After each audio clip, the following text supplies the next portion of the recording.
Walking the block and spine, explore the life, work and creative practices, or what I call print thinking, of the handblock printers and designers Phyllis Baron and Dorothy Larcher. I think of their prints as an autobiography on cloth rather than paper. As a poet and designer, I am exploring the two women's lives in pattern, recognising the connection between forms such as rhythm and rhyme, concentrated lyrics, refrains, the links between surface print and repeat pattern, and cadences found in language, specifically poetry. Part of their print thinking was the technique Phyllis and Dorothy developed of overprinting. A length of cloth they felt wasn't quite right would be overprinted, often with found objects such as pastry cutters, seeds, a rubber car mat. They literally resuscitated their designs, and by doing so created wonderful complex scores with loops, swaggers and repeats of conversations set amidst a symphony of subtle tonal hues and textural vigour. I'm also exploring the nature of their creativity as makers. I wondered how their life experiences impacted upon their creative subconscious, how this impacts on Phyllis and Dorothy's print thinking, both shared and as individuals, through a pattern or a die sequence, and how much play this has an impact on their print narratives or abstracts. What strikes me is the breaks, skips, stutters, and the time delays when you physically walk a block across a length of cloth. Phyllis and Dorothy are fixated on ideas of perfection, something that is key to them both as makers, and to William Morris and the arts and crafts movement's philosophy. Slubs, faults, echoes and misalignments are part and parcel of their printed stuffs and contribute to the life of their lengths, the constancy of their die stuffs. The poet and novelist Thomas Hardy spoke about the bumpiness of the line's length and the broken rhythms that aid authenticity and infuse a sense of life being lived within the language, or in this case within their cloth. This is what I sensed intuitively on encountering Phyllis and Dorothy's stuffs. This is what shapes my writing about their work. Phyllis Baron had a great love of France. It was here Phyllis developed her love of French peasant textiles and indigo dye stuffs, and it was here she spent many of her holidays with her sister Muriel and friend Fred Mayer. There's a lovely story of Phyllis with Fred buying up a quantity of what she thought were wallpaper blocks. After much experimenting, she realised they were print blocks for cloth and became fascinated, compelled, obsessed to know how they worked. Normandy blocks. I was mad to know how they really worked. Phyllis Baron. In your arms you carry what looks like hewn blocks of Irish peat, though it's August and we've no need of a fire. Sun blasted after a stint of sketching, I watch as you dump block after block. A closer look tells me they're too deformed to be peat and have the spongy thud of fruit wood, perhaps cherry or lime. They're too eccentric, in part, too ornate for a child's building blocks, and they lack colour, except inside wells and ridges where traces of pigments hide as hair dye does behind earlobes. Only curiously, they're not earlobes, more like merging hives or welts that at first sight make no sense. Have to stop myself, check, because this incessant turning, this passing through the hands, flipping each block from side to side to see what's missing is silly, and I should be sketching. Yet there are makeshift handles, tiny pins strategically placed. A penny drops, a twig snaps, neats of half buds present, a berry, a floret, a leaf. Of course they're blocks for cloth, not paper. Sculpting a ripe pear after dinner, I find myself thinking as the evening sun mopped black by the sky dries moonlight across the table, that perhaps I can make them speak. Phyllis was a student at the Slade School of Art when conventional ideas about fine art and craft were beginning to be questioned and challenged. Questions such as, what part did the eye of the fine artist play in the creation of fine art and craft practices and its application? As Phyllis herself said, I was at the Slade where you were only encouraged to draw the human form with a hard pencil, And if I made any suggestions of anything like textile printing, I think it should have been turned out at once. Phyllis realised she was going to have to acquire this knowledge herself, and how to do it. She spent many hours reading and copying from ancient dye or spell books at the British Museum in the V&A and attending lectures on the subject. This poem is about being obsessed with pattern and pattern making. It's about seeing pattern everywhere, encountering toile de jour on the way to the Slade. I've walked this street so many times that the distance that once mystified has become mundane, has simplified.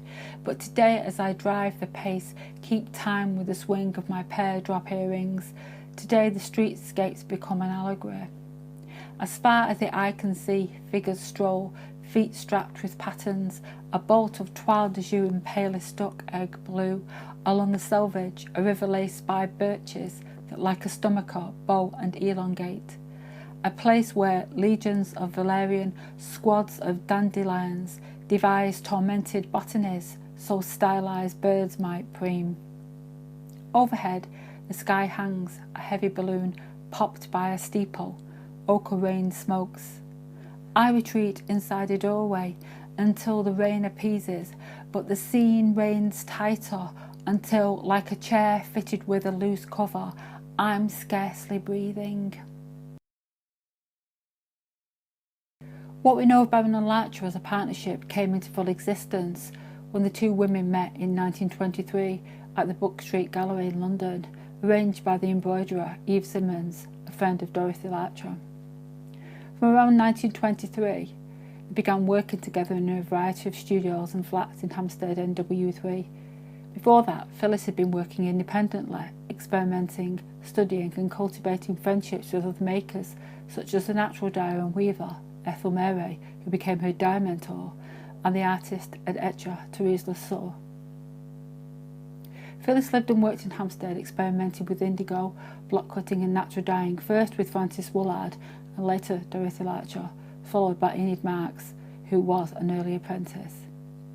These next poems form a sequence that centre on this flowering of creativity, Indigo Magic, and experiments with nitric acid discharge techniques. Indigo cloth with white stutters. Phyllis Baron famously said, "If you read a thing 5 times, you began to know a little bit what it meant. And then, if you started to do some experiments, you found out a good deal more."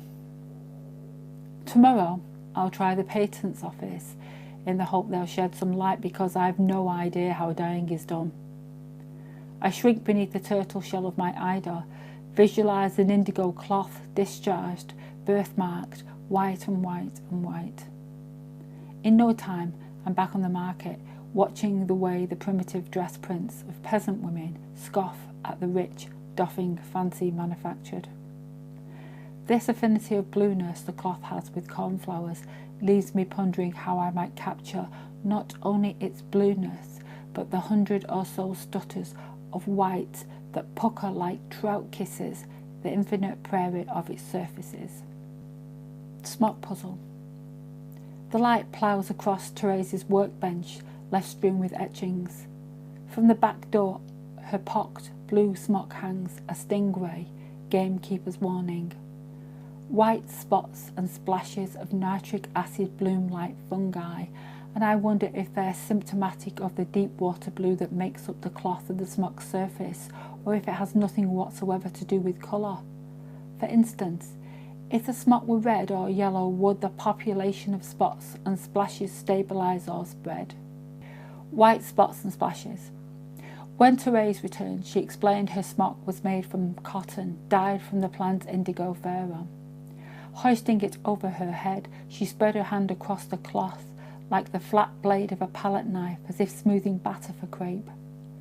I'll never forget the tilt of the studio window, the sight of Therese ogling light like a scented geranium cutting, matter of fact, saying, "Look how the spots and splashes mesmerise like a song thrush's breast," explaining, "They're the rainfall of nitric acid when etching, and it's this that causes the dye to discharge white against blue ground. At any rate, that's the basic effect." This is a love poem when everything finally comes together. Experiment with an old French print block using nitric acid to discharge colour on lengths of indigo dyed cotton. When the indigo lengths finally settle and the block with its simple geometric design starts to remember what cuts and gouges mean to the sweep of the hand, the shadow that follows the bent head, then and only then do I attempt a final print. Across the table, all those endless days, endless nights of messy rehearsal, first with the Russians, then the French, all those endless days and nights of working and reworking, of musing, of wrestling, of finally taking from the wall one of the best I've ever seen. I can hardly look at that exquisite French block, and yes, to think that even then I nearly ruined its sparse space that seasons ago launched a dress phrase. To think I nearly spoiled everything, and all because I didn't yet understand the difference between liquid and paste and what that meant, at least the effect on cotton printing. But now I see that nitric acid needs, like different kinds of love, to be diluted if it's to make any kind of sense. Natural dye colours. Bancroft thrilled me very much. Phyllis Baron. After reading and rereading Bancroft's descriptions, he reads like Tolstoy, for the use and application of iron rust. I took my chance, experimented with recipes for iron black, powdered oak galls, Kutch brown. Haven't you guessed? Delved even deeper into indigo. I signed up to natural linen cloth, short lengths and colour combinations which gave me courage and strength like a frontier family to carry on. And the result, I turned a corner into infinity, and it was like something you dreamed, seeing wild flowers in a field far outstrip rapeseed. Phyllis Baron and Dorothy Larcher would acknowledge their debt to William Morris and the arts and crafts movement. Both of them were obsessed with indigo dye, as was William Morris, who learned all he needed to know really about indigo dyeing from Thomas Wardle, where he lived for a short while in Staffordshire, in Leek. Phyllis Baron famously said, "I used not to mind being blue myself, and when I wore my own indigo, my underclothes were always blue, but when my customers complained, I told them it was only surface dye and would wear off." This next poem is about pretending that you're not obsessed with indigo. A part of me recognises this too, Morris thinking about brown instead of indigo blue. To take his mind off blue, it was said that Morris went fishing in the river at Kelmscott, and for a short while his thoughts were lost to the swirl and refractions.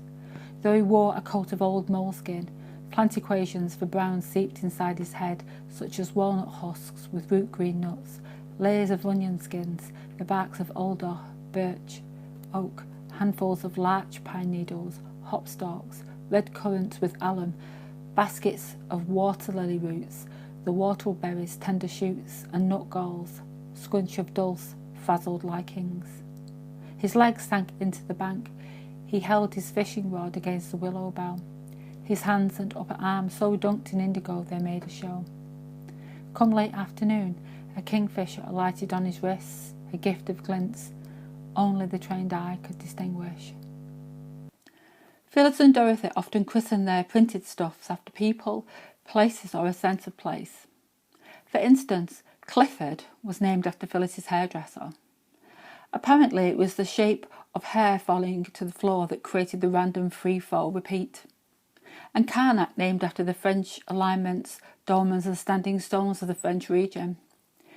Peach was named after Harry Peach of Dryad, and Chanel after Coco Chanel, as was the silk scarf, Port Arlington, named after Lady Port Arlington, the Anglo-Irish aristocrat that commissioned the silk and famously struggled to pay the bill. Who can resist the throb and pulse of an octopus? Not Phyllis or Dorothy, hence the inspired stuff that took up its name. In Hampstead, Phyllis was busy experimenting with indigo and natural dyeing techniques and printing lengths. She learnt to print with iron liquor on natural holland steeped with oak galls.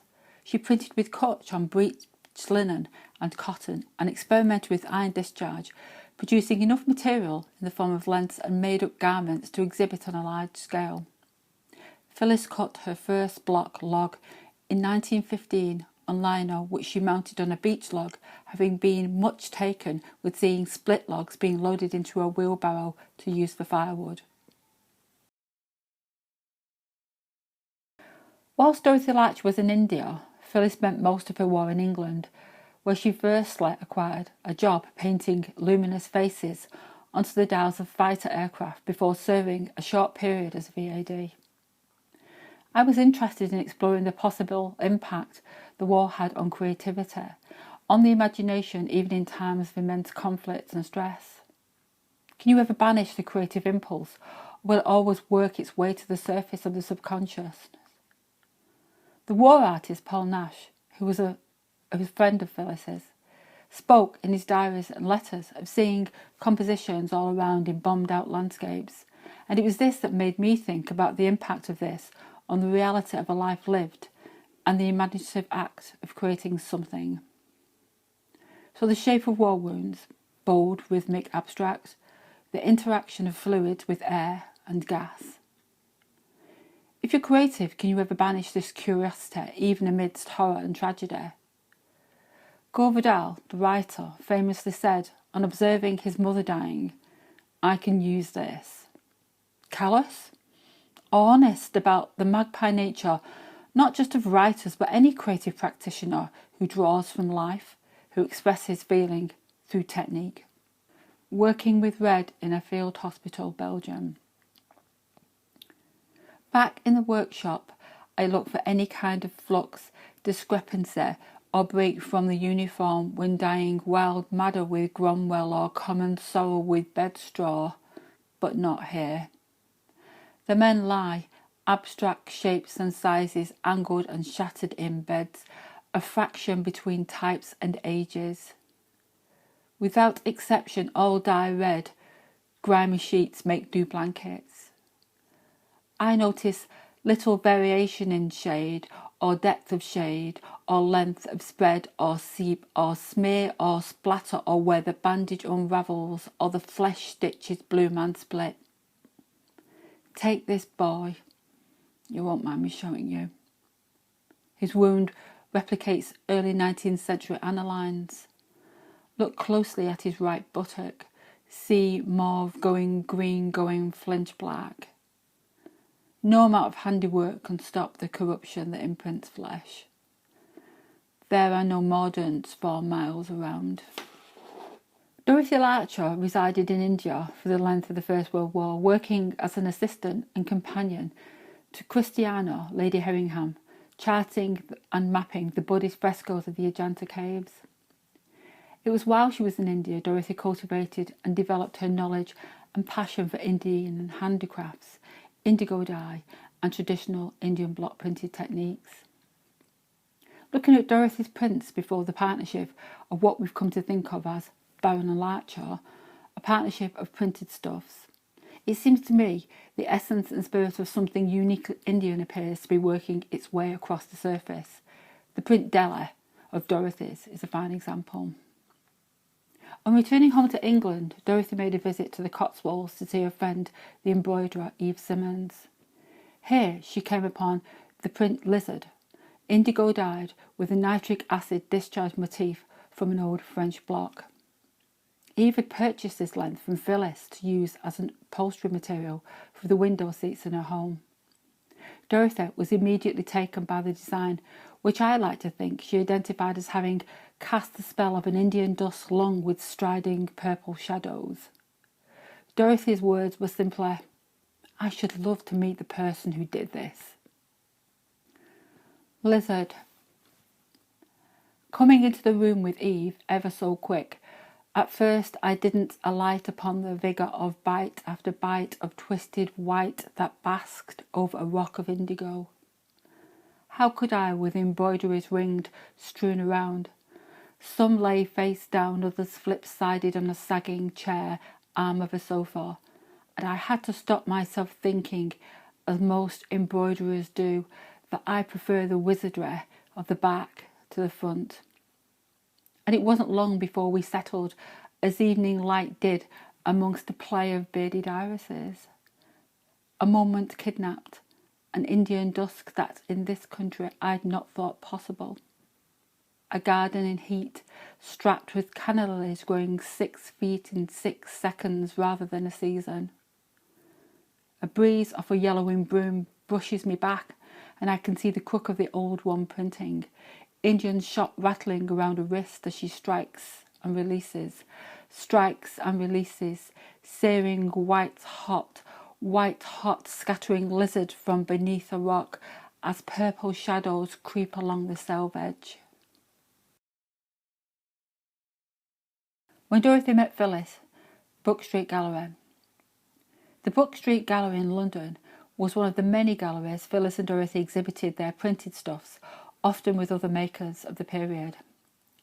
Phyllis had previously exhibited her stuffs alone in private homes in and around Hampstead, but also jointly with the weaver and her dye mentor, Ethel Mary. Together, they exhibited in other places, such as the Little Gallery, established and co-owned by Muriel Rose and Margaret Turnbull. This space was influential and groundbreaking in terms of craft retail in the interwar period. Muriel and Margaret recognised the importance of their work and became the main outlet for their stuffs. Every year they held an exhibition there. Other venues were Red Rose Guild of Art Workers in Manchester and the English Women's Craft Society, which was held in the Central Hall, Westminster. Roger Fry's Amiga Workshop, the Arts and Crafts Society, and Dorothy Hutton's Three Shields Gallery. Phyllis also exhibited in 1925 at the International Exhibition in Paris. This poem imagines the two of them meeting, echoing Phyllis's words, "So Eve found her for me." When Dorothy met Phyllis, Brook Street Gallery. I stand inside the gallery, waiting. Behind me hangs one of Ethel's weaves, a knee rug, handspun, a combination of undyed and bedge-dyed, which by the look, I'm only guessing, I'd have to get up close, is a plain weave crammed with weft stripes, blanket stitched, furrows ploughed until they're miles and miles away. And there are several other woven pieces, yet enough space left to contemplate a good showcase of hand-block cloth. And I recognise lizard and log, dazzling, simply dazzling in an understated way, while others are new to me, although I can identify her style anywhere, just as blindfold you'd know hail hitting skin. A door opens. The head of a tall oak sways in amongst a crowd of raw silk blouses blowing in, and she is just as described, her fingers long deck chair stripes slotting easily into the grooves of mine, and I'm wondering, could we work together? And you know the way a red sky spells snow? I'm wondering, could we work together? Curtain curtains. The 20th saw Phyllis and Dorothy secure many famous clients and commissions. The architect Detmar Blow was instrumental in introducing their work to wealthy clients, including the Duke of Westminster. One commission included the refit of the Duke's yacht Flying Cloud, as well as the Duke's homes and his business in Davy Street, London, where both his daughters had coming-out parties. Coco Chanel was a client, and the stuff printed was Chanel and was made especially for her garden seats in a Paris flat. They had a large order book filled with the names of the wealthy and the fashionable of the period, and undertook private commissions for bodies as varied as Winchester Cathedral and Girton College, Cambridge, where, between 1932 and 1934, they designed and furnished the Fellows' dining room and combination room in Winchester and an adaptation of Little Feather. It's important to understand that the commission was not something taken in isolation from the complete wholeness, harmony and ambience of the rooms. The integration of specific pieces of furniture in the arts and crafts tradition was insisted upon by Phyllis and Dorothy, and makers in this tradition and style, such as Gimson and Barnsley, Gardner and Sharp, were commissioned to make pieces that echoed the lyrical qualities of their printed stuff. Or, in the words of Phyllis Baron, the room must be, in our opinion, be of real and lasting aesthetic value. Girton curtains. Walking in on the room, everything glows, old gold, as lovers' bodies do in aftermath. There, an oak dining table tenderly nudges a chair. By the wall, a walnut occasional supports a large flower glass as air gasps at a cut single stem, provoking pantaloons of luminous white petals to fall. On the polished floor, a Killam rug wiggles and stretches, lounges like a Rossetti cat in the hearthlight, whilst overhead a pierced vellum shade swings and trembles circled by dust motes. Stood before the curtains draped and poised, you find yourself lingering on the twinning of balance and harmony, fondling with your hand the plummet and swing. Of course, you were right about the need for neutral blinds, dark string to prevent fading. What was it you said? Must not colour the light in the room, not in any way. For it's enough to stoke the geometric battlements of Winchester or the mighty quills of Little Feather. Step back. Watch it thrust across the back of hard-wearing linen. The curtains pulled to and fro sweep me off my feet. Hold high the room the way you would a sheaf of wheat.